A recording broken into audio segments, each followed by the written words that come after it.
नमो सिद्धाणं नमो आयर्याणं नमो वज्रायाणं नमो लोये सवशाहूणं। पंच परमेष्टि भगवान की जय हो। आचार्य श्री गुरुवर कुंद कुंद महाराज की जय हो। आचार्य श्री गुरुवर विद्यासागर महाराज की जय हो। परम पूज्य निर्यापक श्रमण मुनि श्री सुधा सागर जी महाराज की जय। जय हो। परम पूज्य श्री महासागर जी महाराज की जय। पूज्य निर्मल चंद जैन अशोक नगर गुरुवर नमोस्तु। महाराज जी, इनकी जिज्ञासा है कि प्रशस्त राग किस गुण स्थान से प्रारंभ होकर के किस गुण स्थान तक रहता है? प्रशस्त राग जो है चौथे गुण स्थान से शुरू होता है और छठे गुण स्थान तक विशेष रूप से रहता है। सप्तम गुण स्थान में भी कुचित खजाचित प्रवृत्ति परक स्वस्थान गुण स्थान रूप परिणति में होता है। बाकी गृहस्थ के प्रशस्त राग क्रिया पूज्यवर कुंद कुंद भगवान ने प्रवचन सार में कही। प्रशस्त जो राग की क्रिया है ये गृहस्थों के मुख्य है, साधुओं के गौण है। मुख्य का अर्थ है गृहस्थ तो प्रशस्त राग ही करता है, चौथा पांचवा गुण स्थान वर्ती। मुनि महाराज के लिए वो प्रशस्त राग से भी ऊपर उठने का प्रयास करते हैं, यानी वे शुभ क्रियाओं से भी उठ करके शुद्ध स्वरूप में स्थिर होने की बात सोचते हैं। इसलिए मुनियों को गौण कहा। प्रशस्त राग क्रिया स्पष्ट उन्होंने किया, गृहस्थों की प्रशस्त राग क्रिया ही मुख्य है और वो चतुर्थ गुण स्थान से शुरू होती है। दीपक जैन डिगोरा डिस्ट्रिक्ट टीकमगढ़ गुरुवर नमोस्तु। महाराज जी, इनकी जिज्ञासा है कि जिन सतियों ने अपने सील की रक्षा के लिए आत्महत्या की तो उन सतियों को उस समय बंध कैसा होगा? सतियों ने आत्महत्या की तो उन्हें बंध कैसा होगा उस आत्महत्या? अच्छा बंध होगा, सदगति का बंध होगा, क्योंकि वो संक्लेश पूर्वक नहीं मरे। उनकी दृष्टि में धर्म था, धर्म के लिए मरे। जैसे सूकर ने भी प्राण त्यागे लेकिन मुनि की रक्षा के लिए त्यागे। इसलिए धर्माय तनु विमोचनम एक शब्द का प्रयोग किया आचार्यों ने। धर्म के लिए तनु का विमोचन करना सदगति का ही कारण है। राजेंद्र कुमार जैन मेरठ गुरुवर नियम नमोस्तु। महाराज जी, कोई क्रोधपूर्वक आहार आदि को त्याग कर देता है और बोलना मौन लेता, बोलना बंद कर देता है, तो उस समय भी उसकी कर्मों की निर्जरा होगी क्या? क्रोधपूर्वक कोई आहार आदि का त्याग कर देता है, अकाम निर्जरा, कोई कार्यकारी नहीं। बड़ा गांव धसान। महाराज जी, ये जैनेतर जिज्ञासा है कि कोई अगर अबुद्धिपूर्वक उससे कोई सर्प आदि कुचल जाता है तो उसे चोट लग जाती है तो वह नियम से बदला लेने आएगा, तो ऐसी धारणा लोगों की कहाँ तक उचित है? ये वह सर्प बदला लेने आएगा कुछ? सर्प ऐसा नहीं लेता, सर्प ऐसे बदला नहीं लेता। अबुद्धिपूर्वक यदि सर्प को कोई दुख पहुंचाए तो बदला नहीं लेते। प्री प्राणिक बुद्धिपूर्वक करते हैं तभी लेते हैं, बुद्धिपूर्वक का बदला नहीं लेते, ऐसे नहीं लेता। कहाँ है ऐसा बुद्धिपूर्वक का? कभी बुद्धिपूर्वक ही क्रिया की जाती है, वो भी जानते हैं। देव बन करके भी लेगा तो वो अबुद्धिपूर्वक के ही लेगा, बुद्धिपूर्वक का नहीं लेता। अबुद्धिपूर्वक का नहीं लेता, बुद्धिपूर्वक का ही लेता है ऐसा। अब महाराज जी, जैसे कई बार घटना होती है ना, व्यक्ति सो रहा है और सोते में ऊपर सर्प गिरा, उसे काट करके चला गया, अब उसने तो उसका कुछ बिगाड़ा नहीं। काटा बुद्धिपूर्वक है, तुमने उसके साथ किया तो बुद्धिपूर्वक था।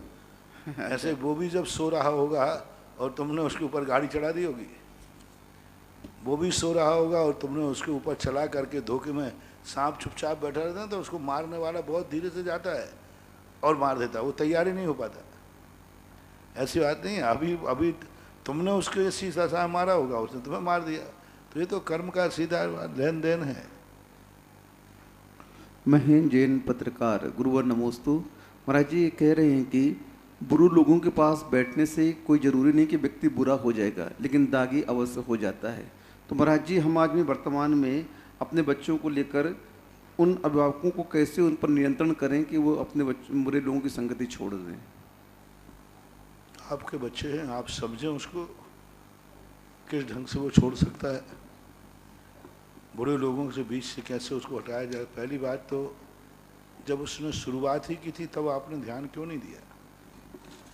यदि पहले दिन ही पता चल जाए कि आज ये बुरी आदत सीख के आया है, उसी दिन चेत जाओ तो शायद एक नौबत नहीं आए।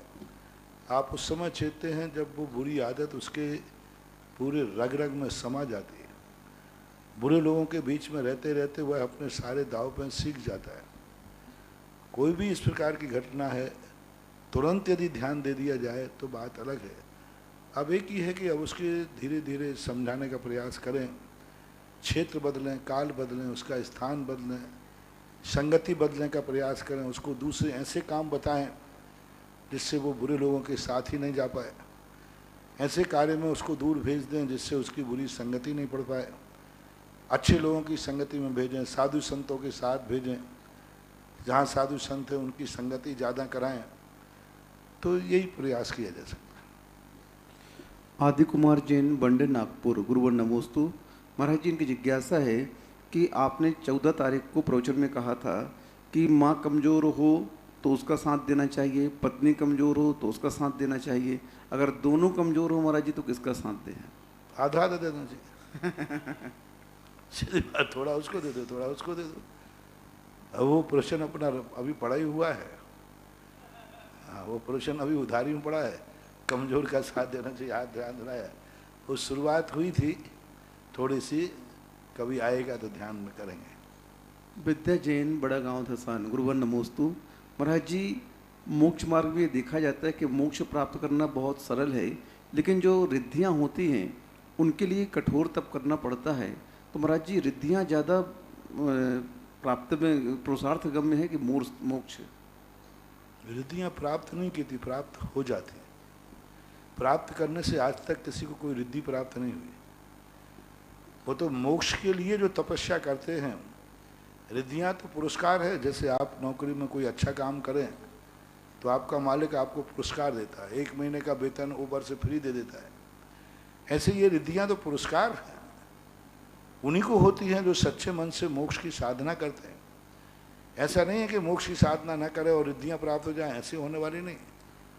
रिद्धियाँ तो मोक्ष जाने वाले लोगों को जो एक्स्ट्रा साधना करते हैं, मोक्ष जाने के लिए जितनी साधना चाहिए तो उससे भी ज़्यादा साधना कर लेते हैं, उनको रिद्धियाँ प्रकट हो जाती हैं, मोक्षार्थी को ही होती हैं। पीयूष जैन, बड़ा गांव भसान। गुरुवर नमोस्तु। महाराज जी ये पूछ रहे हैं कि सामायिक के समय कुछ लोग, श्रावक लोग, अपनी उंगलियों से लाइन बना करके घेरा कर लेते हैं, उसके अंदर बैठ जाते हैं, इसका मतलब क्या है? कोई बात नहीं, अपने क्षेत्र न्यास कर लिया, कर सकते, भावों से भी कर लें, लेकिन कहीं भूल नहीं जाए भावों से तो एक रेखा बांध देते हैं, कोई बात नहीं। रितेश जैन, शिवरार्थी, तारादेही। गुरुवर नमोस्तु। महाराज जी पूछ रहे हैं कि मंदिर जी में हम हैं, पूजन कर रहे हैं, अचानक खबर आ जाए कि आपको सूतक लग गई है, तो उस समय पूजन पूरी करनी चाहिए कि छोड़ देनी चाहिए? पूजन पूरा करना चाहिए, पूजन पूरी कर लेना चाहिए, क्योंकि आपने पूजन करते समय एक श्लोक पढ़ लिया है जो प्रतिज्ञा श्लोक पढ़ाते हैं। तो प्रतिज्ञा श्लोक अभिषेक का भी पढ़ लिया, पूजा का कर लिया, आप पूजा पूरी कर लीजिए, फिर उसके बाद आपको विसर्जन पाठ के बाद फिर आपको सूतक लगेगा। आसी जैन, साहेबपुर। गुरुवर नमोस्तु। दान दे मन हरस विशेष है, यह भाव जस पर भाव सुख देखे, इसका अर्थ क्या है? दान दे मन हरस विषेक है। दान दे करके मन हरस विषेक का अर्थ होता है उपलब्धि। दान देगा विषेक है, संग्रह कर लेता है। हरस विषेक है, विशेष रूप से हर्ष का भंडार उसको मिल जाता है। यह भाव पर भाव, यह भाव और परभाव देखें, यानी इस भाव में भी यश मिलता है, अगले भाव में भी यश मिलता है। देखें यानी प्रकट होता है, देखने में आता है। संजय जैन, रोहिणी, दिल्ली। गुरुवर नमोस्तु। महाराज जी ये पूछ रहे हैं कि मात्र जैन कुल में से पैदा होने से ही जैन हो जाते हैं, क्योंकि जैन की कोई अलग आइडेंटिटी होती है अपनी? नाम से जैन होते हैं, स्थापना से जैन होते हैं, जाति से जैन होते हैं, भावों से जैन होते हैं। तो इस प्रकार के नाम के जैन आज वर्तमान की परंपरा जातिगत परंपरा चलती है, सरनेम की परंपरा चलती है, तो वो नाम के जैन हो जाते हैं। और जो क्षेत्र के जैन होते हैं, गुणों के जैन होते हैं, भाव जैन कहलाते हैं। तो मूलतः आगम के अनुसार तो भावों से जैन होना जरूरी है, लेकिन हर स्थान पर भाव ही काम नहीं करते। कुछ स्थानों पर जाति भी जैन काम करती, नाम भी काम करते। अकेले भावों से सब काम हो जाए, परिणामों से सब काम हो जाए, तो ये शुद्धियाँ, ये द्रव्य अनुष्ठान सब बेकार हो जाए। इसलिए दोनों की जरूरत होती है। द्रव्य से भी जरूरी है, यानी जाति से भी उच्च कुलीन होना जरूरी है, और कर्मों से भी उच्च कुलीन होना जरूरी है। कर्म से उच्च है और जाति से नीच है, तो वो कितना ही प्रयास कर ले वो उच्चता को प्राप्त नहीं हो पाएगा, क्योंकि उसके संस्कार, वातावरण, उसके चारों तरफ का पारिवारिक वातावरण कैसे निर्दोष पालन करेगा, कैसे निर्दोष पालन करेगा। सब लोग शराब पीते, एक ने छोड़ दिया, अब उन्हीं शराबियों के साथ उठना है, बैठना है, रिश्तेदारी है, मामा है, परिवार है, सब कुछ है, तो कहीं ना कहीं से उसके दोष आएगा। कृत का नहीं तो अनुमोदना का दोष आएगा, अनुमोदना का दोष आएगा, उनके साथ व्यवहार कर रहा है। अब सारे परिवार में मिथ्या दृष्टि है, तुम अकेले सम्यक दर्शन सच्चे देव साध गुरु को मान रहे हो, तो अब उसमें लिखा है कि गुरु की प्रशंसक को भी प्रशंसा ना करें। अब वो तुम्हारे परिवार वाले रिश्तेदार हैं, अब उनकी प्रशंसा तो करना ही पड़ेगा, उनके कार्यक्रमों में शामिल होना ही पड़ेगा, नहीं तो बुराई हो जाएगी। तो इस प्रकार एकांत नहीं है हमारे यहाँ। द्रव्य, क्षेत्र, काल, भाव, भाव, ये 5 समवाय हैं। इन पांचों की शुद्धता चाहिए।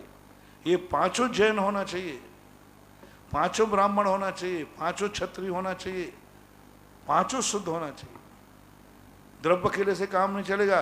क्षेत्र भी, क्या उस क्षेत्र में तुम जैनत्व का पालन कर सकते?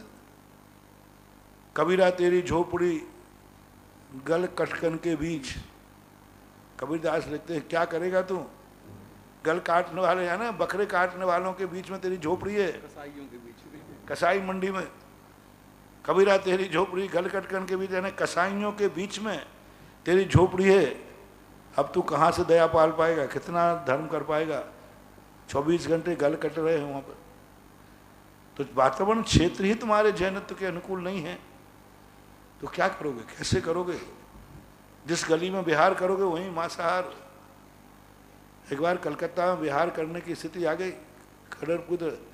अब उस मोहल्ले में से, सड़क में से निकलना पड़ा, दोनों तरफ मांसाहार की दुकान है। अब ऐसे बकरे कटे हुए टंगे, चमड़ी उधड़ी है, अब पता नहीं नीचे दिखा के नहीं दिखा, ऐसी तेजी के साथ निकलना पड़ा। अब उसकी कैसे वातावरण बनाए बताओ?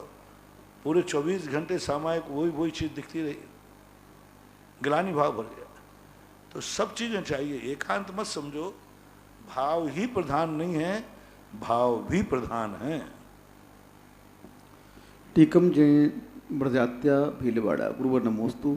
महाराज जी, संगीत आदि के विषय में इनका प्रश्न है कि आज इस संगीत का इतना महत्व हो गया है जीवन में, चाहे मरण हो, चाहे खुशी हो, चाहे पार्टियां हो, चाहे कुछ भी हो, हर जगह आज इस संगीत का प्रयोग हो रहा है।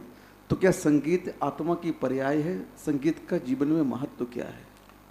आत्मा की पर्याय नहीं है, संसार की पर्याय है। आत्मा की पर्याय तो कैसे? संगीत एक आत्मा को मनोरंजन करने वाला अनादिकाल से है, कोई आज से नहीं है। जब भगवान यहाँ जन्म लेते हैं, सारे 12 करोड़ बाजे बजते, तो ये संगीत हमेशा से चलता आया है। आत्मरंजन के साथ मनोरंजन की बातें चलती आई। बस मनोरंजित, परिमार्जित हो, मर्यादा में हो, तो मनोरंजन बुरा नहीं है। अश्लील नहीं हो, फूहट नहीं हो। पहले नृत्य होते थे घरों में, बच्चे बड़ियाँ नाचती थी, माँ बाप देखते थे, ससुर देखता था, माँ बाप बैठते थे, सब पूरे परिवार बैठता था, और बिटिया नाचती थी, बहू नाचती थी, मर्यादा में नाचती थी। अब बेटी नाच रही, बाप देख रहा है। इतनी मर्यादित होकर नाचे। नृत्य कला थी। ऋषभदेव ने ब्राह्मी सुंदरी को नृत्य सिखाया अपने सामने बैठ करके। तो ये कलाएं होती थी, इन कलाओं को नकार नहीं सकते। लेकिन वो अश्लील नहीं, फूहड़ नहीं, जैसे आजकल के हो रहे हैं। आजकल के नाच गान देखने की हिम्मत नहीं, अच्छे लोग देख नहीं सकते। पहले अच्छे लोग देखते थे संगीत नाच, और बल्कि पूछा जाए तो अपने परिवार के बीच में ही लोग नाचते थे। शादी ब्याह में क्या होता था, अपने परिवार के लोगों के बीच में नाच गान होते थे। लेकिन आज बुरे लोगों के बीच में नाच होते हैं। आज गरबा देखने वालों की बुरी दृष्टि होती है। वे नाच नहीं देखते, अश्लीलता देखते। और नाचने वाले भी नाच नहीं दिखाते हैं, अपनी अश्लीलता दिखाते हैं। आज पिक्चर में देखो, पहले की नृत्यांगनाएं देखो, ऐसी नृत्यांगनाएं होती थी जिनका मन भी सब लोग दुनिया देखती थी, कोई विकल्प नहीं आता। लेकिन आज फिल्मों में नाच गान होते हैं, अश्लीलता। नाचने वाला भी अश्लील प्रदर्शन कर रहा है, और देखने वाले ही नाच देखने नहीं आए, अश्लीलता देखने आए। तो आज संगीत विकृत हो गया है, विद्रूप हो गया है, मयूर नृत्य के समान हास्यास्पद हो गया है। वस्तुतः नृत्य तो, जिस नृत्य को ऋषभदेव जैसे तीर्थंकर ने देखा हो, ऋषभदेव तो गलत नहीं देख सकते ना, उनकी दृष्टि तो गलत नहीं हो सकती ना। तीर्थंकर हैं, उनके भाव गलत नहीं हो सकते। और नीलांजना का नृत्य देख रहे हैं, तीर्थंकर जिनके 2 कल्याणक बनाए गए, कैसा नृत्य होगा जिसको तीर्थंकर को भी देखने लायक था। अपनी ब्राह्मी सुंदरियों के नृत्य ऋषभदेव देखते थे, उनको नृत्य कला सिखाई। बस उसको विद्रूप है, कला कोई बुरी नहीं होती है, विद्रूप नहीं होना चाहिए। आज की संगीत, आज का सब कुछ बिगड़ गया, ऐसा मतलब। आदि कुमार जैन बंड नागपुर गुरुवर नमोस्तु। महाराज जी, इनकी जिज्ञासा है कि बर्बरीक बहुत अच्छा था, तो कृष्ण जी ने उसकी गर्दन क्यों उतारी? क्या वह पांडवों की तरफ से लड़ने में सक्षम नहीं था? जो पूरी कहानी आप पढ़ ले तो आपको खुद पता चल जाएगा। वहाँ ऐसा असत्य की स्थिति बनने वाली थी। बर्बरीक भीम का बेटा नहीं था, पोता था। भीम का पुत्र था घटोत्कच, और घटोत्कच का बेटा था बर्बरीक, जिसने विद्या सिद्ध कर करके ऐसी विद्याएं हासिल की जो घटोत्कच के पास भी नहीं थी, भीम के पास भी नहीं थी। अमोघ शस्त्र थे उसके पास। लेकिन गुरु ने अंतिम समय ये कह दिया कि तेरे पास इतनी शक्ति है, कमजोर का साथ देना, कमजोर के पक्ष में लड़ना।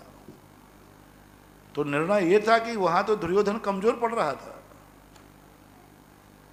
जैसे दुर्योधन कमजोर पड़ता, बर्बरीक कमजोर की तरफ हो जाता, और बर्बरीक जिसकी तरफ होता वो जीतता, क्योंकि बर्बरीक को कोई ऐसे मार नहीं सकता।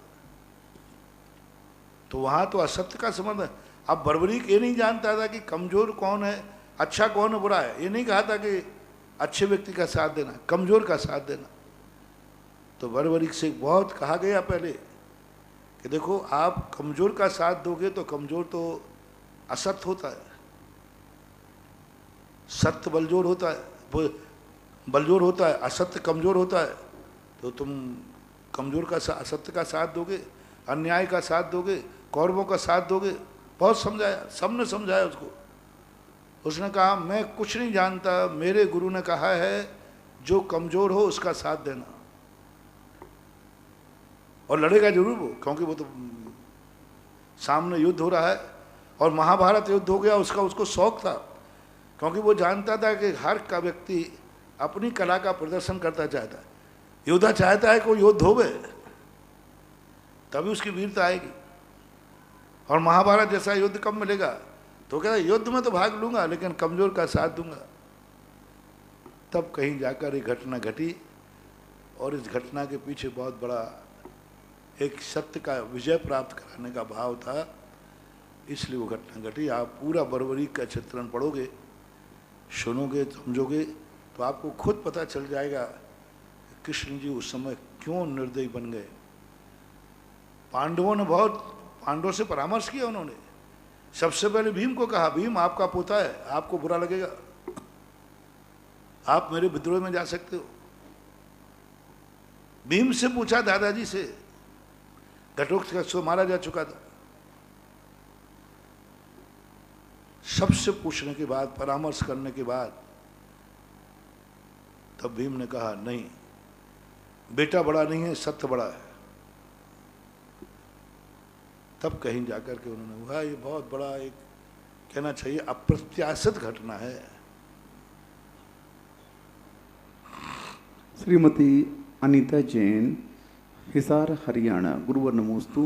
महाराज जी पूछ रहे हैं कि क्या जो अपने पूर्वज मरणों को प्राप्त हो चुके हैं उनकी पुण्य स्मृति में शांति धारणा कराना अच्छा है? क्योंकि कई लोग यहाँ बोलते हैं मिथ्यात्व की श्रेणी में आएगा। नहीं, ऐसा कोई बात नहीं, भावनाएं हैं ये। धार्मिक क्रियाएं में किसी की पुण्य स्मृति में करते हैं, ऐसा कोई दोष नहीं है, ये गृहस्थों की भावना है। फिर वो भी पुण्य मिथ्यात्व है। फिर मरने के बाद श्रद्धांजलि भी मिथ्यात्व है। मरने के बाद उनका शांति विधान भी मिथ्यात्व है। मरने के बाद उनकी आत्मा को शांति मिले, ये हो, ये सब मिथ्यात्व है। ऐसा नहीं, एक लोक व्यवहार है, इसमें कोई कुगुरु के पास थोड़ी जा रहे, कुदेवों के पास थोड़ी जा रहे। एक पुण्य स्मृति में कार्य कर रहा है, ठीक है। जब प्रशस्ति आदि मूर्तियों पर लिखी जाती है तो उसमें पुण्य स्मृति या स्वर्गीय शब्द नहीं लिखाना चाहिए, लेकिन भावनाओं में कोई बात नहीं, भावना है, उपकारी भाव है। श्रीमती चंदा जैन, डॉक्टर मगन जैन, आष्टा, गुरुवर नमोस्तु। महाराज जी ये बोल रहे हैं 5 भावों में 3 भाव मोक्ष के कारण हैं और 1 भाव बंध का कारण है, और यहाँ पर तत्वार सूत्र में बंध के हेतु अलग बताए गए हैं। तो औदैहिक भाव और जो बंध के हेतु बताए गए हैं वो दोनों एक हैं या उसमें कुछ अंतर है? बहुलता की बात, एक बार मैंने कहा था ना, ये आम्र का वन है, लेकिन उसमें एक पेड़ बबूल का भी है, एक नीम का भी है, लेकिन बहुतायत देखकर कहा जाता है कि आम्र वन है। इसी प्रकार से यहाँ भावों में कहा जाता है, औदैहिक भाव विशेष रूप से बंध के कारण होते हैं, विशेष रूप से बंध के कारण है, इसलिए वहाँ कर लिया जाता है। लेकिन तीर्थंकर भी तो औदैहिक भाव है।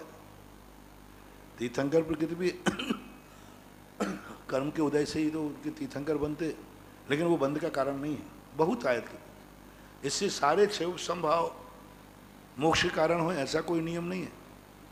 अज्ञान भी 6 संभाव में लिया। 18 जो 6 संभाव हैं, उन 18 6 संभावों में अज्ञान को भी लिया। अब अज्ञान 6 संभाव कैसे? 6 स्वभाव तो मोक्ष का कारण है। बहुलता से जितने 6 संभाव हैं, मुख्य रूप से दर्शन मोहिनी और चारित्र मोहिनी की 6 उपसम विवक्षा होती है। मोक्ष मार्ग में उपसम और 6 उपसम, इन दोनों में दर्शन मोहिनी और चारित्र मोहिनी की विवक्षा होती है। तो दर्शन मोहिनी और चारित्र मोहिनी की अपेक्षा 6 उपसम मोक्ष का भाव है। अज्ञान को 6 उपसम भाव में भी लिया, औदैहिक भाव में भी लिया। एकमात्र इतने सारे भावों में एक भाव ऐसा है जो 2 तरफ है। औदैहिक 21 भाव, 6 उपसम भाव 18 है, उपसम भाव 2 है, दर्शन चारित्र। इन सब भावों में एक भाव ऐसा है जो 2 में आता है। अज्ञान भाव औदैहिक में भी ले लिया और अज्ञान भाव 6 उपसम में ले लिया। मोक्ष मार्ग की विवक्षा में अज्ञान औदैहिक भाव है, लेकिन वस्तु स्थिति पूछा जाए तो अज्ञान भाव 6 उपसम भाव है, क्योंकि अज्ञान भी ज्ञान की ही पर्याय है। तो एक भाव, देखो इतने सारे भावों में 57 भाव कितने होते ना, 53 भाव 57 भाव सब मिला करके, उनमें मात्र एक अज्ञान भाव है जो 2 तरफ गिना जाता है। तो ये विवक्षाएं जमना चाहिए, बहुतायत की अपेक्षा करना चाहिए। बाकी सामान्यतः अपना अपने स्वरूप में अपने अपने भाव हैं। ऐसा ललित जैन, महावीर मार्बल, बांसवाड़ा, गुरुवर नमोस्तु। महाराज जी इनकी जिज्ञासा है कि हम संसार में, हमारे जीवन में जो भी अच्छा बुरा हमें प्राप्त होता है वो अपने कर्मों के उदय से होता है, फिर हम लोग निमित्त को इतना क्यों महत्व देते हैं? तो कर्म किसके हैं? कर्म भी तो निमित्त ही है। कर्म तो तुम्हारा किया हुआ है। कर्म को आप ज्यादा अपने से दूर क्यों कर रहे हो? कर्म यदि तुम्हें फल दे रहा है तो कर्म तुमने ही तो किया है, और वो कर्म भी कभी निमित्त बुद्धि से किया है, किसी निमित्त के प्रति राग द्वेष भाव किए। तो निमित्त से कर्म अलग नहीं है। कर्म सिद्धांत में कर्म को भी निमित्त कहा। जीव परिणाम हेतु पुग्गल कम्मत्तम परिणम दी। पुग्गल कम निमित्तम तहेव जीवो भी परिणम दी। तो पुद्गल कर्म को भी निमित्त हमारे यहाँ कहा गया, इसलिए कर्म हमारे द्वारा की हुई भूल है, वो यदि हमें फल दे रहा है, उसी ने तो कहा है कि तुमने ऐसा कर्म किया है, अब इस ढंग से बच सकते हो। अपराध होने के बाद यही तो कहा जाता है कि अब बचने का उपाय भी है। बीमारी तो आ गई, बचने की दवाई है। मरोगे जिंदा रहोगे बीमारी से, लेकिन कोई बचने का उपाय है तो वो पुरुषार्थ करेंगे नहीं करें। मरना तो है ही, आयु कर्म के आयु कर्म, लेकिन अब बचने का उपाय है तो बचने का प्रयास करते हैं कि नहीं। जो होना है वो तो निश्चित है, वो तो कर्म से मरेगा, लेकिन बचने का उपाय, दीपक बुझना है, तेल बाती नहीं है तो है, लेकिन चिमनी तो लगाना चाहिए ना। तो ये जो अपने निमित्त से बचने का प्रयास है, ये बुझते हुए को चिमनी के समान होते हैं, हाथ लगाने के समान होते हैं, बीमारी आने पर औषधि के समान होते हैं, बच जाते। अच्छा ये बताएं, बीमारी आती है तो ज़्यादा लोग बीमारी से मरते हैं कि ज़्यादा लोग दवाई से बचते हैं? बचने वालों की संख्या ज़्यादा है कि मरने वालों की? बचने वाले। तो अब दवाई की जाए या नहीं की जाए? की जाएगी महाराज। कितनी बड़ी बात है। देखो, अब कर्म के अधीन है, बुखार आया है, बीमारी आ गई है, कर्म ने बुखार ला दिया, बीमारी ला दी। अब अपन कहेंगे अब दवाई निमित्त से क्या होगा, जो भी फल मिलेगा कर्मों से मिलेगा। आज दुनिया को उठा के देख लो, दवाई लेने से अस्पताल में लोग मर कम रहे। कोरोना में देख लो, मरने की संख्या कितनी है और बीमारी की संख्या कितनी है। 80% लोग बच रहे हैं, 3% लोग मर रहे हैं। अभी रेशो बढ़ गया हो तो 5%। 3 से 5% लोग बीमारी से कर्म से मर रहे हैं, 80% लोग दवाई से बच रहे हैं। अब बोलो, कर्मों की अधीन जिंदगी छोड़ दी जाए या दवाई की अधीन जिंदगी की जाए? दवाई के अधीन। आपका नीति क्या कहती है? दवाई की अधीन जिंदगी करो, कर्म तो जो है सो ठीक है। 100% तो आज तक किसी का रिजल्ट आया नहीं।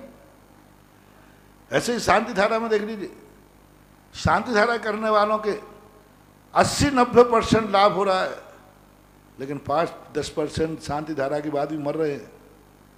मैं ये कहाँ कह रहा हूँ कि शांति धारा 100%, यदि शांति धारा 100% बचा ले तो अरे राम राम राम, ओह मजा आ जाए। ना तो कोई दवा पर, तो क्या अपने शांति धारा का अमर हो जाएंगे। आज तक कोई दवाई ऐसी नहीं है जो 100% बचा ले। आज तक कोई कॉलेज नहीं है जो 100% पास कर दे। आज तक कोई सड़क नहीं है जो एक्सीडेंट से रहित हो। आज तक कोई दुनिया का वाहन नहीं बना जिसका कोई एक्सीडेंट नहीं हो। सब हो सकते हैं, लेकिन इसका अर्थ ये नहीं है कि हम अपना पुरुषार्थ छोड़ दें। 80% लोग दवाई से बच रहे हैं और 80% लोग शांति धारा से लाभान्वित हो रहे हैं। अब लोग चिल्लाते, देखो फलाने की शांति धारा का एक दिन वो मर गया और वो महाराज का भगत था, महाराज का भगत मर गया। अरे मूर्खो, मेरा तो एक भगत मरा है, 99 भगत अभी जीवित है। 99 भगत जीवित है अभी, जिनको लाभ हुआ है, लाभ हो रहे हैं। तो हमेशा परसेंटेज निकालना चाहिए। 5%, 10% हानि तो हर क्षेत्र में है। आपने रोटी खाई है, कितने % लोगों को रोटी नहीं पचती है और कितने % लोग रोटी खा करके जिंदा है? 95-99। रोटी खा करके दस्त लगने वाले लोग ज्यादा हैं कि रोटी खा करके स्वस्थ रहने वाले लोग ज्यादा हैं? स्वस्थ रहने वाले। अब तुम कहो उसने रोटी खाई उसको दस्त लग गया, क्यों रोटी खाने? रोटी खाने से क्या फायदा है? अरे 99 को देखो, वो फायदा में बैठे। तो ऐसा है, जो नकारात्मक सोच वाले होते हैं उन्हें वो एक चीज दिखती है। जैसे मैंने कहा था ना, सड़क के मोड़ पर एक एक्सीडेंट होता है, मोड़ खतरनाक है और दिन भर में 100 गाड़ियां सही निकल गई, वो काउंटिंग नहीं होती। इसलिए अपने को सोचना चाहिए, पुरुषार्थ करने से चूकना नहीं, पुरुषार्थ करने के बाद पछताना नहीं। पुरुषार्थ करने से चूकना नहीं, अपनी पूरी ताकत लगाओ। और पुरुषार्थ करने के बाद भी सफलता नहीं मिले तो कोई बात, संतोष धारण करो, ऐसा ही होना था। नियतवाद कार्य करने के पहले नहीं, कार्य करने के बाद। कार्य करने के पहले लाओगे तो तुम्हारी जिंदगी जी नहीं पाओगे। एक दिन तुम जिंदगी जी के दिखा दो। सुबह तुम्हें भूख लगे, आज मैं न रोटी बनाऊंगा, ना हाथ खिलाऊंगा, ना हमारा पेट भरना चाहिए।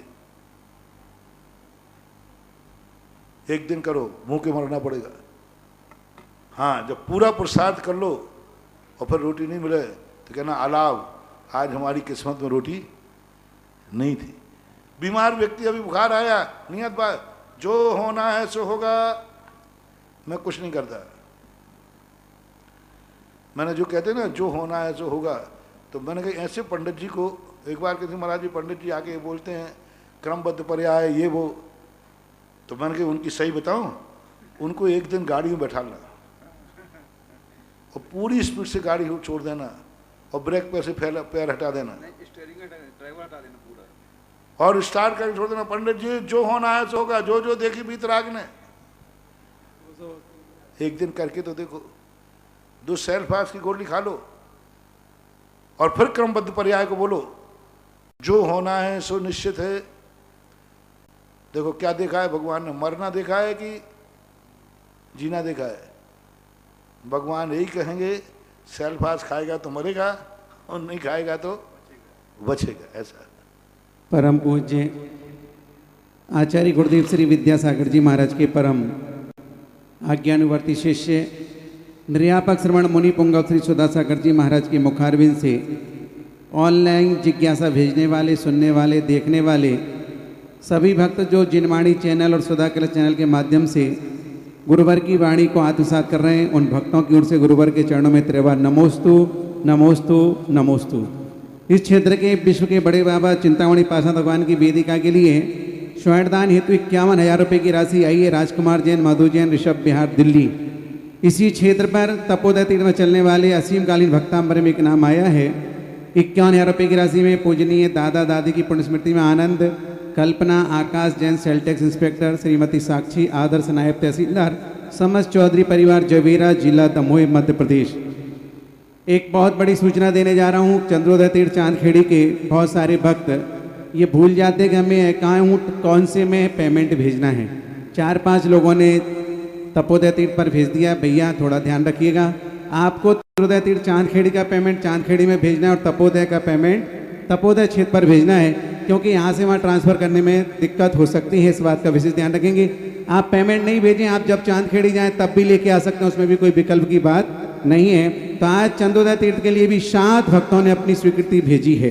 पहला नाम है रिखपचंद, सुरेंद्र, नरेंद्र, मोहित, अरियंत, अक्षय, सुकांश, मंजू, त्रिशला, सरोज, प्रियंका, कोमल, सुचि, पनाया, ओमानसी, पांड्या परिवार, सूरज, सांगानेर। इन्होंने अर्थात के प्रथम जन्मदिन के अवसर पर चांदखेड़ी में विदान करने की भावना भाई है। दूसरा नाम है अरविंद कुमार, सुशीला, अनुराग, नीना, आदिश, दिया, गैता वाले, कोटा। तीसरा नाम इंजीनियर दीपचंद जी, राजेंद्र कुमार, सुचित्रा, मनीष जैन, ब्रह्मचारिणी बाई जी, राधा बाई जी के परिवार ने, नेहा नगर, मकरोनिया सागर, मध्य प्रदेश। चौथा नाम है निहित, निमित, निमिषा, अमित, आशीष, रागनी, अरुषि, रियांश जैन, सिंगई परिवार, भोपाल। पांचवा नाम है राजेंद्र कुमार, सौरभ कुमार, सुमन, नैन्सी, सरवार सिद्धि, गुना, मध्य प्रदेश। छठवा नाम है जय कुमार जैन की पुण्य स्मृति में श्रीमती मालती जैन, आशीष जैन, खनिया दाना। और 7वां नाम है नेमीचंद जी जैन, गुफा मंदिर रोड, लाल घाटी, भोपाल। महाराज जी प्रथम जिज्ञासा है मुनिश्री के चरणों में नमोस्तु, राजीव जैन, दिल्ली। पूछ रहे हैं पंचम काल में मनुष्य का गमन स्वर्ग और नरक में कहाँ तक संभव है? पंचम काल में जीव 16वें स्वर्ग तक जा सकता है और नीचे 6ठी पृथ्वी तक जा सकता है। यही दोनों ने निश्चित है, ऐसा मानना चाहिए। अगली जिज्ञासा है योगाचारी डॉक्टर नवीन जैन, बरेली। नमोस्तु महाराज श्री। भारत में जन्मदिन मनाने की शुरुआत कब से हुई? जब आत्मा का मरण नहीं होता तो जन्म कैसे, सिर्फ देह परिवर्तन है। जब सभी जीव पंचम काल में मिथ्यात्व के साथ जन्म लेते हैं तो फिर जन्मदिन की बधाई क्यों? वह इतने वर्ष जीवन के समाप्त हो गए, उसकी बधाई कैसे लें? ये तो आप लोगों का सोच है, हमारे शास्त्रों में तो नहीं है। हमारे शास्त्रों में तो तीर्थंकरों की जन्म जयंती, जन्म कल्याणक का उल्लेख जरूर मिलता है, बाकी और किसी के जन्म महोत्सव की चर्चा जैन आगम में नहीं मिली। कुचित का ज़्यादातर प्रकीर्णकर कथाओं में जन्म की बात मिलती है। अब संसारी प्राणी है, सांसारिक दृष्टि से उसको जन्म ही में खुशी आती है, तो इसको हम मिथ्यात्व की कोटि में नहीं ले सकते, क्योंकि सांसारिक खुशियाँ, सांसारिक व्यवस्थाएं यदि सबको मिथ्यात्व ले लेंगे तो तुम्हारा संसार नीरस हो जाएगा। सब कुछ मिथ्यात्व ले लेंगे। शादी विवाह तो उससे ज़्यादा खतरनाक है, जन्म से ज़्यादा तो शादी विवाह है। अब शादी विवाह में जो खुशियाँ मनाई जाती हैं, जो कुछ भी आप करते हो अनादिकाल से होता है, हमेशा से होता है। ऋषभदेव के समय जब सुलोचना का विवाह हुआ, उसकी स्थितियों का वर्णन शास्त्रों में मिलता है। अभी तीसरा काल ही चल रहा है, उस समय भी। तो संसार की दृष्टि को जब दृष्टिकोण करोगे तो संसार की क्रियाएं जो धर्म घातक नहीं है, विधर्म समर्थक नहीं है, ऐसी संसार लोक रंजन क्रियाएं जैन दर्शन निषेध नहीं करती। एक लोक रंजन कहलाता है। लोक रंजन को यदि सब कुछ मिटा दिया जाए तो बोलो क्या रहेगा तुम्हारी जिंदगी में? कुछ भी नहीं कर पाओगे। ना तो तुम जन्म की खुशी मना पाओगे, ना तो भाई शादी में बाजे बजा पाओगे, क्योंकि खुशी नहीं करना तो क्या करें? रोते हुए करें? कैसे करें? लोक रंजन है। लोक रंजन को कभी भी निषेध नहीं किया जाता। लोक रंजन पहले भी होता आया है। छायक सम्यक दृष्टियों ने भी लोक रंजन किया। आदिनाथ भगवान की जन्म जयंती पर भी लोक रंजन हुआ। ठीक है, वो तो तीर्थंकर थे, लेकिन लोक रंजन को अपन निषेध नहीं कर सकते। आप ग्रस्त हैं। हाँ, मुनिराजों आदि के लिए स्थिति में जो बनाते हैं उसके संबंध में भले आप लोग कोई प्रश्न उठाएं तो उठा सकते हैं। ग्रस्तों के जन्मदिन को हम नकार नहीं सकते, क्योंकि ये सब, हाँ, शादी की सालगिरह वगैरह मनाते हो, ये जरूर कहीं आगम में कहीं नहीं मिली। जन्मदिन का तो फिर भी प्रकीर्णन रूप से कहीं कुचित कजादत देखने में आता है, लेकिन शादी की सालगिरह से आज जन्मदिन से ज्यादा क्रेज शादी की सालगिरह का है। आज तक तीर्थंकरों की भी शादियां हुई, चक्रवर्ती की, और सारे आगम में किसी ने कभी भी शादी की सालगिरह मनाई हो, शादी के सालगिरह पे कोई कार्यक्रम किया हो, ऐसा कोई भी उल्लेख आज तक कहीं देखने में नहीं आया। आज वर्तमान में अभी 10-15 सालों 20 सालों से कुछ ज़्यादा ही प्रचलन हो गया, और इतना गंदा प्रचलन हुआ है, इतना गंदा प्रचलन हुआ है। पूरे कार्यक्रम, कई शादियों की सालगिरह में तो पूरा जो शादी में किया जाता है वही सब उपक्रम किए जाते हैं। बाकायदा मंडप, बाकायदा शेरवानी, बाकायदा दुल्हन बनेगी, दूल्हा बनेगा, बरमाला होगी बाकायदा। भारतीय नारी का विवाह एक बार होता है, और एक ही पति से 2 बार, यानी पहले डाइवर्स हो गया था फिर किया गया। दीक्षा और शादी एक बार होती है। द्वारा दीक्षा होने का अर्थ छेदो प्रस्थापना। द्वारा बरमाला कैसे? बरमाला तो एक बार डलती है, कैसे डल गई बरमाला द्वारा? कैसे शादी की सालगिरह मना रही तुम? अनैतिक है ये, लोक रंजन नहीं है। ये लोक रंजन नहीं है, ये अनैतिक है। लोक रंजन पर भी कलंक है। तो इस प्रकार की ये क्रियाएं कुछ तो बड़ी विकृत हो गई हैं, लेकिन जन्मदिन आदि को ना तो मैं सम्यक कहूँगा और ना मिथ्या कहूँगा। लोक रंजन है आप गृहस्थों के लिए। वैसे टेम्पल डे मनाए तो महाराज जी? टेम्पल डे मना, टेम्पल डे का तो मैं कई बार बोल ही चुका। धार्मिक दृष्टिकोण है, जिस दिन तुम पहली बार मंदिर गए हो वो दिन मनाओ। जिस दिन पहले दिन, मैंने इसको कई बार बोल चुका हूँ। अगली जिज्ञासा है तीर्थ जैन सूरत। नमोस्तु गुरुवर। महाराज जी, अगर कोई इंसान जीवन भर पाप करे लेकिन अंतिम समय में वह सल्लेख न लेकर समाधि मरण करे तो क्या वह दुर्गति से बच सकता है? क्यों नहीं बचता? अंजन चोर बच गया ना। अंजन चोर में देख लो, उसने अंत में जाकर कर लिया। हो सकता है। हमारे एक भीलवाड़ा में एक माता जी थी, पिक्चर की बहुत शौकीन थी, मतलब होंगे 80-85 साल की। लेकिन पिक्चर जरूर उनको, पहले तो टीवी तो थे नहीं, टॉकीज में पिक्चर देखते थे, हर पिक्चर, एक पिक्चर नहीं छूट सकती, इतना शौक था उनको। लेकिन जब उनके जीवन की अंत की स्थिति आई तो वे अपने परिवार से बोली, मुझे महाराज जी के पास ले चलो, मैं संलेखना लेना चाहती हूँ। जब उनने संलेखना बताई तो परिवार के लोगों ने कहा, महाराज जी इनकी आदत है। तो मैंने कही, माता जी आपने यदि कह दिया मुझे पिक्चर दिखा तो फिर मैं क्या करूँगा? बोले नहीं, मैं देख चुकी पिक्चर, अब कभी उधर मेरा मुख नहीं जाएगा, मुझे संलेखना कराओ, मैं संलेखना लूँगी। थोड़ी शरीर की असमर्था थी, इतनी बढ़िया संलेखना हुई। मैंने उनको छुल्लिका के व्रत दिए और छुल्लिका के व्रत दे करके और उन्होंने बाकायदा 11 प्रतिमा ली और इतनी बढ़िया समाधि की, उनका नाम मैंने चैतन्यमती रखा। भीलवाड़ा 100 पहले जब अजमेर चतुर्मास के बाद से इधर आए थे, उस समय की घटना है। तो ऐसी समाधि हुई, इतनी बढ़िया समाधि की उन्होंने, बहुत अच्छी। अन्न जल त्याग दिया बाकायदा, 2 दिन या 3 दिन वो बिना अन्न जल के रहे और चेतन अवस्था के अंदर उन्होंने प्राणों का विसर्जन किया। और एक बार भी कोई हाय स्वाद, कोई कष्ट की बात, कोई हाय तौबा, किसी को याद किया हो स्मृति नहीं। जो उनको उपदेश दिया जाता था, उस उपदेश को आंख बंद करके सुनते रहते थे। और उनसे पूछो सुन रहे हो, आंख खोल के जवाब देते मैं सुन रहे हो। तो ऐसी बात नहीं, हो जाता है। अगली जिज्ञासा रिकॉर्डिंग के माध्यम से। निर्यापक मुनिराज को नमोस्तु। महाराज श्री, कल के प्रवचन में एक शंका आई, समूह शरण में सब लोगों की इच्छाएं पूरी होती हैं या इच्छाएं समाप्त हो जाती हैं? दूसरी, यदि इच्छाएं पूरी होती हैं तो वो पुण्य के अनुसार ही होती होंगी, जिसके जितने पुण्य उतनी बड़ी इच्छा होगी। कृपया शंका समाधान। इच्छाएं कुछ उत्पन्न होती है, व्यक्ति इच्छाओं को लेके जाता है, लेकिन वहाँ की इच्छाओं की एक सीमित मर्यादा है, अनैतिक नहीं। मान लो कोई इच्छा लेके गया कि मुझे फलाने का मर्डर करना है, मेरी इच्छा पूरी होना चाहिए।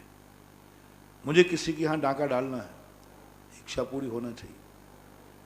मैं आज जुआ खेलूंगा, वो मेरी जुआ की इच्छा पूरी होना चाहिए, मेरा नंबर खुलना चाहिए। ये इच्छाएं नहीं। वहाँ इच्छाओं का अर्थ होता है अच्छी इच्छाएं, धार्मिक इच्छाएं, हितकारी इच्छाएं। समोषण में किसी को निदान बंद नहीं होता। मैं 3 खंड का राजा बनूं, नहीं। वहाँ इच्छा पूर्ति का अर्थ है जिज्ञासा। आप उसको इच्छा नाम न दें, इच्छा नाम नहीं दें, इच्छा नाम देते ही बहुत गलत हो जाएगा, क्योंकि इच्छाएं अनर्थात्मक भी होती हैं। इच्छाओं का पूर्ति नहीं होती, वहाँ जिज्ञासाओं की पूर्ति होती है। तो जिज्ञासा जो होती है हमारे लिए, यह जिज्ञासा है, मेरे मन में ये जिज्ञासा है कि मेरे जीवन में ऐसा कष्ट क्यों आया। मेरी जिज्ञासा है कि मैं इन कष्टों को कैसे दूर करूं। मेरे मन में भाव आ रहा है कि मेरा फलाना व्यक्ति इतना सुखी क्यों है, उसने ऐसा कैसे पुण्य किया। आप प्रथमानुग की कथाएं पढ़ो, उसमें जितने भी इच्छा जिज्ञासाएं हुई, सब जिज्ञासाओं की पूर्ति है। आज तक कोई ये कथा नहीं मिली कि समोषण में गया और व्यक्ति ने इस पाप की इच्छा को पूरी कर लिया, ये बुरे भाव को लेके गया और उसकी इच्छा पूरी हो गई। कोई डाकू गया, उसने डाका डालने की इच्छा पूरी कर ली। किसी जुआरी ने जुआ की इच्छा पूरी कर ली। किसी व्यभिचारी ने किसी की इच्छा पूरी करी समोषण में, हम फलानी स्त्री का अपहरण करना चाहते हैं, मेरी इच्छा पूरी करो। ऐसा कोई उदाहरण आगम में नहीं आया। समोषण ऐसा नहीं है कि अनैतिक इच्छाओं की पूर्ति का भंडार हो। यदि ऐसा हो जाए तो समोषण से बराबर सारे पापी कहाँ पहुंचेंगे। धर्मात्माओं से ज्यादा तो पापी पहुंचेंगे, क्योंकि पाप की इच्छाएं तो सबके बाद। तुम्हें तो स्थान ही नहीं मिलेगा, सारे डाकुओं से भरा होगा, जुआरियों से भरा होगा, सब नंबर में लगे होंगे। भगवान बताओ लॉटरी का कौन सा नंबर खुलेगा। भगवान मैंने एक लॉटरी का टिकट खरीदा है, मेरी इच्छा है कि मेरा लॉटरी का टिकट छूटना चाहिए। सब टिकट लेकर के वो पहुंच जाएंगे। और अभी समोषण में क्या सुन रखा है, यहाँ सबकी इच्छाएं पूरी होती है। अब 1 लाख टिकट बिके और एक ही लाख पहुंच गए समोषण में, तो बताओ किसकी इच्छा पूरी होगी। और वहाँ क्या लिखा है, इच्छा पूर्ति समोषण कल्पद्रुम। हाँ कल्पद्रुम मैंने कहा था, कल्पद्रुम। तो कहने में आ रहा है इच्छा का अर्थ है जिज्ञासा। हर जिज्ञासा का समाधान होता है। जिज्ञासा में कर्म के उदय की कोई जरूरत नहीं। इच्छा पूर्ति में तो कर्म का उदय चाहिए, जितना पुण्य होगा उतनी होगी, लेकिन जिज्ञासा कोई कर्म की उदय नहीं चाहिए।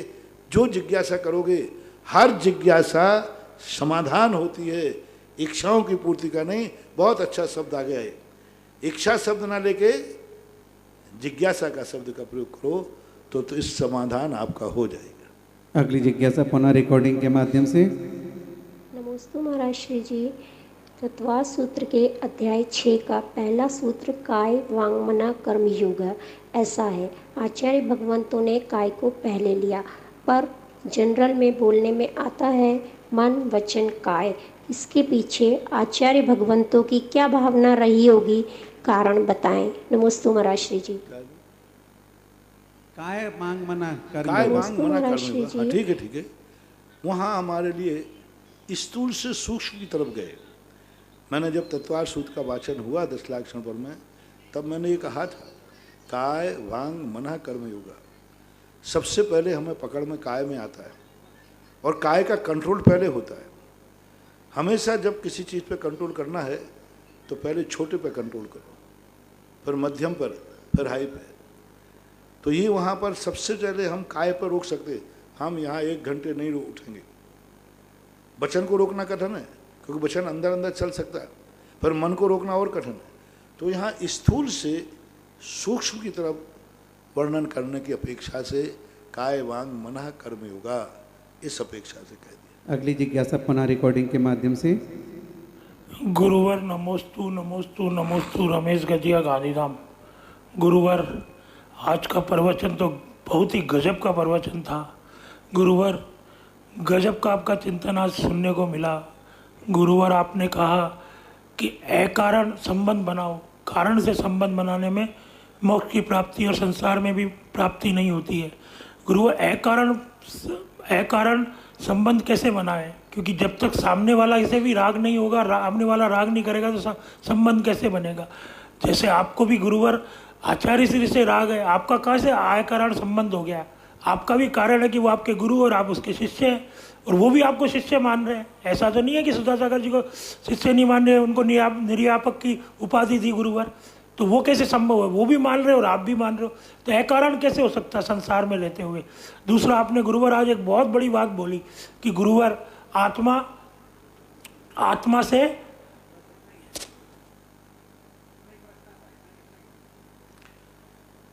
अकारण संबंध को तुमने पूरा प्रवचन नहीं सुना, बाद का लास्ट का पूरा प्रवचन सुनो उसको। लास्ट का प्रवचन महत्वपूर्ण था, क्योंकि कारण संबंध तो सभी मानते हैं। गुरु का शिष्य से संबंध नहीं है, गुरु को शिष्य से कोई लाभ नहीं है, शिष्य को गुरु से लाभ है। शिष्य तो गुरु तो उपचार रूप से मानते हैं, ठीक है, वे आशीर्वाद नहीं देते हैं, वे नमोस्तु के बाद आशीर्वाद देते हैं, वो तो व्यवहार है। पहले हम नमोस्तु करते हैं कि वो आशीर्वाद देते हैं। वो हमें खोजने आए थे कि हमने उनको खोजा है, उन्होंने मुझे खोजा है कि मैंने गुरु को खोजा है। मैंने गुरु को खोजा है, वो उन्होंने मुझे नहीं खोजा। हमारा भगवान से क्या संबंध है? भगवान, हमारा संबंध भगवान से, भगवान का मेरे से नहीं, ये एकाकी संबंध कहलाता है। अब भगवान से अपन से कोई संबंध नहीं है, कोई लेना देना नहीं, लेकिन अपना संबंध कितना है कि अपन को अपलक देखते और हमें देखते भी नहीं। अब देखना, भगवान हमें देखते नहीं और हम भगवान को अपलक देखते। भगवान से हमें कोई मतलब नहीं है, लेकिन हमें भगवान से मतलब है। ये वितरागी संबंध, एकाकी संबंध, उपादान कृत संबंध। उपादान कृत यही संबंध करता है, निमित्त हमसे संबंध नहीं बनाना चाहता है, लेकिन उपादान को अपने कार्य सिद्ध करना है तो वो निमित्त से संबंध बनाता है। यही तो सबसे बड़ी चीज़ है। सत्येषु मैत्री की कितनी बड़ी व्याख्या की थी कि हमें अपनी दृष्टि में सारी दुनिया को मित्र मानना है। सारी दुनिया, आज तक कोई तुम्हें मित्र मानने वाली नहीं। दुनिया में आज तक कोई व्यक्ति नहीं हुआ जिसको सबने मित्र माना हो, लेकिन दुनिया में महान आत्माएं ऐसी हुई हैं जिन्होंने सारे जगत को मित्र माना हो। समझना बात को, दुनिया में ऐसा कोई महान आदमी नहीं हुआ जिसको सारे जगत ने मित्र माना हो। सारे जगत ने, एक नाम बताओ उसका जिसको सारा जगत मित्र मानता हो, मीत मानता हो, कोई नहीं। लेकिन जितने महान आत्माएं हुए हैं इन्होंने जगत को मित्र माना है। बात को समझना, जगत मित्र कभी नहीं मानेगा महान आत्माओं को, सारा जगत, लेकिन महान आत्माएं सारे जगत को मित्र मानती हैं। एक पक्षी संबंध, मैंने उदाहरण भी दिया था, एक मुर्गे को लड़ाना है, एक मुर्गे को लड़ाना है, एक तरफी संबंध हो, ये संबंध ज्यादा टिकेगा नहीं। काम यूजन थ्रू, एक प्रति संबंध, विराग राग आएगा ही नहीं। राग पड़ता है दो तरफ से संबंध में, दोनों तरफ से जब संबंध होता है तब वो राग गाढ़ा हो जाता है, राग दीर्घकालीन हो जाता है, राग भवांतर तक चला जाता है। एक पक्षी राग कब तक होगा? सामने वाले को राग ही नहीं। रावण को राग है, सीता को राग ही नहीं, एक पक्षी राग है। देख लो क्या हो गया।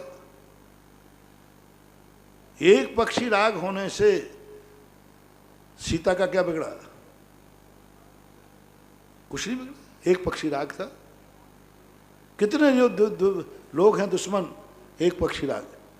तो संबंध, एक पक्षी संबंध बहुत बड़ी बात थी। ये कोई साधारण बात नहीं थी। यानी कोई भी संबंध जैन दर्शन में निमित्ताधीन नहीं है। सम्यक दृष्टि के सारे संबंध उपादान दृष्टि के हैं। निमित्त दृष्टि जैनागम में है ही नहीं। निमित्त दृष्टि जब बने, जब निमित्त भी हमसे संबंध बनाए, भगवान जिस दिन मेरे से संबंध बनाएंगे उस दिन ये निमित्त संबंध कहलाएगा। और जब भगवान संबंध नहीं बना रहा, मैं बना रहा हूं, तो ये उपादान कृत संबंध ही है। ये जोड़ने वाला नहीं, ये मोह नहीं, ये परिग्रह नहीं, ये मोह का कारण नहीं है, ये संसार का कारण नहीं है। सारे जगत को मित्र बनाना, यदि ये मोह का चिन्ह होता तो सामायिक के बाद बोलने को अमद गति कदापि नहीं कहते। ये बहुत बड़ी बात समझें उसको। उसका पूरे लास्ट के प्रवचन की जो बातें हैं उस पर गौर करें तो आपको बहुत अच्छी तरह समझ में आएगा कि आज वह बात कितनी ऊंची थी। अगली जिज्ञासा पुनः रिकॉर्डिंग के माध्यम से। परम पूज्य निर्यापक श्रमण के चरणों में हम सबका कोटिसा नमन। मुनि श्री द्वात्रिंशतिका में, भावना द्वात्रिंशतिका में आचार्य भगवंत ने पहले तो भावनाएं बताई, कैसी भावनाएं करो, फिर भेद विज्ञान करवाया, फिर लघु प्रतिक्रमण करवाया, और इसके बाद जनवाणी की स्तुति करने के बाद उन्होंने कहा कि सदैव देव हृदय ममास्तम, ऐसे देवादिदेव मेरे हृदय में स्थापित हो। इनके लिए 6 छंद कहे। फिर इसके बाद 4 छंदों में उन्होंने कहा कि तम देव माप्तम शरणम प्रपद्ये, ऐसे आप्त देव की शरण को मैं प्राप्त होता हूँ। तो प्रश्न यहाँ पर ही है कि सामायिक पाठ में इन छंदों का क्या महत्व है कि हृदय में विराजमान करवा, उनकी शरण को प्राप्त हो। तो सामायिक पाठ में, जबकि सामायिक में तो सिर्फ समता और भेद विज्ञान की बात होना चाहिए, तो इन छंदों से को हम सामायिक में कैसे बिठा लें? जिज्ञासा। सामायिक 2 प्रकार की होती है, एक गृहस्थ की सामायिक और मुनि की सामायिक। गृहस्थ की सामायिक में ये सब चीजें सामायिक के अंतर्गत आती है। वो समता भाव से ही तो सामायिक के बाद भगवान की स्तुति करेगा, तभी तो वो आएगा। क्योंकि वैसे तो भगवान की स्तुति करेगा तो उसके स्वतः द्वंद्व है, संसार की समस्याएं हैं, और सामायिक के बाद करेगा तो कहेगा हे भगवान, मैं जिस तत्व दृष्टि से प्राप्त हुआ हूँ उस तत्व दृष्टि को लेकर के मैं आपकी शरण में आना चाहता हूँ। तम देव माप्तम शरणम प्रपद्ये, और हे भगवान मैं तुम्हारी भक्ति के लिए बहुत उमड़ रहा है मेरे अंदर, भक्ति के लिए। तो ये सामायिक पाठ के अंदर प्रतिक्रमण भी है, भावना भी है और भक्ति भी है। क्योंकि गृहस्थ के लिए आपने देखा ये सामायिक पाठ मुख्यतः गृहस्थों के लिए लिखा गया, मुख्यतः गृहस्थों के लिए। इसलिए अंत में आया है उसमें पुत्र कलत्र मित्र, एक पंक्ति आई ना उसमें अंत में लास्ट में, कुतो ही तिष्ठन्ति शरीर मध्य पुत्र कलत्र मित्र। तो पुत्र कलत्र मित्रों की बात कही तो गृहस्थ के लिए कही। तो गृहस्थ जब समता भाव में चला गया तब वो कहता है भगवान ऐसी समता भाव जो मन प्रकट हुई है, इस समता भाव के साथ मैं आपकी शरण चाहता हूँ, इस समता भाव के साथ मैं आपकी भक्ति चाहता हूँ। विमुक्ति मार्गा प्रतिपादको यो जन्म मृत्यु विस्नाश त्रिलोक लोकी विकलोक लंका सदैव देवो हृदय ममास्ताम। अब मेरा मन निर्मल हो गया है, अब मेरा मन सामायिक से निर्मल और पवित्र हो गया है, बहुत पवित्र हो गया है। ऐसे पवित्र मन पर भगवान आप बैठिए मेरे हृदय में। सामायिक के पहले तो मेरा मन कलुषित था, राग द्वेषों से भरा हुआ था, जंजालों से भरा हुआ था। अब मैंने सामायिक कर ली है, सामायिक करने से मेरा हृदय बिल्कुल उज्जवल हो गया, पवित्र हो गया है, निर्मल हो गया है। और आप ऐसे ही निर्मल हृदय में विराजमान होने लायक हैं। जल्दी बैठिए भगवान, बाद में फिर मैं गंदा हो जाऊंगा, बाद में फिर मैं गंदा हो जाऊंगा। अभी मैं सामायिक करके उठाओ, निर्मल चित्त होकर के। तो वो एक निर्मल भक्ति सामायिक के अंदर जो एक निर्मलता जागी। जैसे आप लोगों को एक लोक व्यवहार का उदाहरण दूं, जिस दिन आप लोगों ने बिल्कुल शुद्ध भोजन बनाया हो, कुएं का पानी, सब मर्यादित भोजन, शुद्ध भोजन बनाया हो, उस दिन सम्यक दृष्टि श्रावक के मन में क्या भाव आएगा? हैं? आज महाराज आ जाए तो मजा आ जाए, आज महाराज आ जाए अकारण, आज मेरा शुद्ध भोजन बनाया, महाराज आ जाए। अब देखो, और जिस दिन अशुद्ध भोजन बनाया है, हे भगवान आज महाराज नहीं आ जाए। कहीं महाराज आ गए और मेरे दरवाजे से निकले तो बड़ा अनर्थ हो जाएगा। मेरे दरवाजे से महाराज निकले और आज मैं पड़गान नहीं कर पाऊंगा क्योंकि मेरे यहाँ शुद्ध भोजन नहीं है। तो बोलो किस दिन अच्छा लगता है? किस दिन महाराज तुम्हारे दरवाजे से निकले? जिस दिन अशुद्ध भोजन बनाओ? नहीं, जिस दिन शुद्ध बनाओ उस दिन मन आता है कि आज महाराज आ जाए, आज मेरे यहाँ सब कुछ शुद्ध बना हुआ है। ऐसा ही वह श्रावक, आज मेरा मन निर्मल है, बहुत निर्मल है, बहुत पवित्र है, हे भगवान जल्दी आओ, मेरे हृदय में विराज हो। तो पहले उसने अपने पवित्र मन से, पवित्र हृदय से, क्षमता स्वरूप शाबद्ध से निवृत्त है, प्रतिक्रमण कर चुका है, अतिक्रमण व्यतिक्रमण सब करने के बाद कहा है, सब करने के बाद कहा है। और ऐसे ही नहीं कहा, पहले तो भावना बांध के फिर प्रतिक्रमण करा लिया और फिर मैं जिनवाणी स्थिति भी करा ली, तत्व दृष्टि, बोधि समाधि, परिणाम शुद्धि आदि, ये सब करने के बाद फिर कहा है, हे भगवान आप मेरे हृदय में आके विराजिए, अभी आपके लायक मेरा हृदय है, आपके लायक हृदय। और इस समय बाद में कहा जब ऐसा हृदय है तो हे भगवान इसी हृदय के साथ मुझे आपकी शरण मिल जाए। बहुत बार शरण आया, आपदाओं के कारण, राग के कारण, द्वेष के कारण, परेशानियों में बहुत बार शरण में आया हूँ। लेकिन जिस समय सामायिक कर ली है, इस समय यदि मुझे आपकी शरण मिल जाती है तो बहुत अच्छे वो 3-4 पद हृदय में विराजमान करने के, 3-4 पद वो शरण के, बहुत कितनी बढ़िया भावना है। देखो तो सही, निषूदते यो भव दुख जालम, निरीक्षते यो जगतंत्र आलम। कैसी बढ़िया भावना के, देखो निषूदते यो जगतंत्र आलम, क्या बात। यो व्यापको विश्व जनीन वृत्ते सिद्धो विबुद्धो धृत कर्म बंदा ध्यातो धुनीते सकलम विकारम सादेव देवो हृदय ममाता।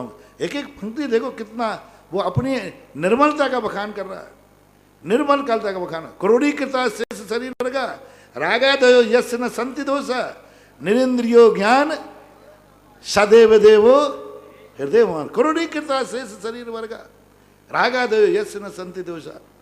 एक एक श्लोकों में क्या भगवान का आह्वान किया है। ऐसे भक्ति के समय नहीं आता है, भक्ति के समय तो आता है भगवान सामायिक पाठ में जो भक्ति की है बहुत निर्मल चित्त से, पूजाओं में जो भक्ति करता है उसमें भक्तियों में वो संसार को स्थापित कर लेता है, वो फलानी वस्तु मिल जाए फलाना, लेकिन सामायिक के बाद कहता है नहीं भगवान ये सब नहीं चाहिए, वे 4 पद हृदय के और 4 गुण के, देखो कैसी पूजा, कितनी निर्मलता के साथ, कोई सांसारिक वांछा नहीं, मात्र एक गुण प्रत्यगत पूजा है, निर्मल भावनाओं से पूजा है, ऐसा मानना चाहिए।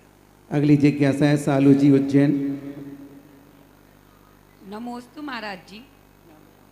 महाराज जी, विद्यावाणी प्रथम भाग में आया है, महावीर कहते हैं त्याग को भी त्याग दो, इसका क्या आशय है? त्याग का त्याग का अर्थ है जो हम त्याग करते हैं हम उसी का अहंकार करते रहें, देखो मैंने इतना त्याग दिया, तुम तो कुछ भी नहीं त्याग दिया, मैंने इतना दान दिया, मैंने देखो सब घर गृहस्थी छोड़ दी, तो ये त्याग का अर्थ होता है त्याग, जो त्याग दिया उसकी त्याग की अहंकार छोड़ दो। क्या छोड़ा है तुमने, तुम्हारा था क्या जो तुमने छोड़ा है, ऐसा मान। अगली जिज्ञासा यशा पटवारी बिजौलिया। नमोस्तु महाराज जी। महाराज जी, कुल और गोत्र में क्या अंतर होता है, जैसे उच्च कुल और उच्च गोत्र? सामान्य भाषाएं हैं। कुल जो होता है उच्च कुल और नीच कुल गोत्र से ही संबंध रखते हैं। उच्च गोत्री को उच्च कुल कह देते हैं, नीच गोत्री को नीच गोत्र कह देते हैं। लोक व्यवहार की भाषा में कुल कहते हैं जो परंपरा से आता है, सिद्धांत भाषा में गोत्र कहते हैं। हमारे कर्म सिद्धांत में कुल नहीं आता, कुल की चर्चा नहीं है, गोत्र की चर्चा है। शरणानुयोग में गोत्र की चर्चा नहीं है, कुल की चर्चा है। ये तो सामान्य व्याख्या में एकार्थवाची है। व्यवहार की भाषा में उच्च गोत्र होकर के भी कुलीन हो ऐसा कोई नियम नहीं है। गोत्र उच्च है लेकिन वो कुलीन नहीं है, आहार देने के योग्य नहीं है। जैन है, उच्च गोत्री है, लेकिन उनके एक क्रियाएं इस प्रकार के हैं कि वो आहार देने के योग्य नहीं है। उच्च गोत्री देवता होते हैं लेकिन उच्च कुलीन नहीं होते देवता, उनका कुल नहीं होता। उच्च गोत्री से ही आहार लिया जाता नहीं, उच्च कुलीन से आहार लिया जाता है। छठालाकार ने कहा उच्च कुल, मूलाचार में भी आया आहार किसके करना, उच्च गोत्री नहीं लिखा, उच्च कुल लिखा। वहाँ ये नहीं लिखा कि उच्च गोत्री से आहार लेना, क्योंकि उच्च गोत्री से आहार लेंगे तो देवताओं से भी ले सकते हैं, लेकिन उच्च कुल। तो व्यवहार की भाषा जब हम देखते हैं चरणानुग की भाषा में, तो उच्च कुल वो कहलाता है जो मुनि लोग आदि जहाँ जिनके हाथ से आहार ले लेते, जहाँ सज्जन वृत्ति लोगों का आवागमन होता है, आहार चर्या से लगा, जहाँ उच्च कुलीन लोगों, उच्च कुलों के वानों के यहाँ मुनिराजों का आहार चर्या होती है, वे उच्च कुलीन कहलाते। और उच्च गोत्री जरूरी नहीं कि उच्च गोत्री हो तो आहार लेने के होगो, कितने उच्च गोत्री हैं लेकिन उनसे हम आहार नहीं ले सकते। जैन है लेकिन उनके व्यापार गलत है, उनके आचरण गलत है, उन पर सरकारी केस चल रहा है, कोई ऐसा अन्याय अपराध कर दिया, कोर्ट केस चल रहा है, अपराध कर दिया, जेल हो गया। जेल होने से कोई गोत्र नहीं बदल गया लेकिन कुल बदल गया, वो दुष्कुल हो गया, वो नीच गोत्री नहीं हो गया लेकिन कुल कौन सा हो गया, दुष्ट कुलीन हो गया, क्योंकि उसने ऐसा अपराध कर दिया जो समाज में बहिष्कार का पात्र बन गया। पूरी समाज ने उसका बहिष्कार कर दिया, कोर्ट से सजा हो गई, अब एक कुलीन दुष्कुलीन हो गया। लेकिन गोत्र तो परिवर्तन कभी होता नहीं, जीवन के अंत तक कुछ अपवाद को छोड़ करके बहुतायत गोत्र जीवन भर चलता है और कुल आचरण के साथ चलता है। जिज्ञासा कराऊं? सपना जी दानव पे, वैसे टाइम हो गया, कर लो जल्दी कर लो, कोई बात नहीं। इसके बाद आरती के लिए तैयार रहेंगे। नमोस्तु महाराज जी। महाराज जी, देवता लोग नर्तन पाने के लिए तरसते हैं और हम मनुष्यों को नर्तन मिला है, फिर भी हम इसका मूल्य क्यों नहीं समझते? क्या करें, अब समझते नहीं, इसीलिए तो प्रोत्साहन दे रहा हूँ। वही समझाने के लिए प्रोत्साहन है, तत्व दृष्टि है, गुरु है। अब क्यों नहीं समझते, इसका प्रश्न तो बहुत कठिन है जवाब। महाराज जी हम इतना स्वाध्याय करते हैं, प्रवचन सब कुछ सुनते हैं, फिर भी महाराज जी नहीं समझ पाते हैं। और वो यही मोहिनी कर्म है, ये मोहिनी कर्म और प्रमाद कहना चाहिए। हम समझ तो रहे हैं लेकिन समझना नहीं चाह रहे हैं। नमोस्तु महाराज जी। आज आरती के लिए तैयार रहेंगे महेंद्र जी, बंटी जी, गदिया परिवार अजमेर। इसके पूर्व जिनवाणी सदी। जिनवाणी के ज्ञान ते सूझे लोकालोक, शोवाणी मस्तके धरे सदा दीत हों ढो।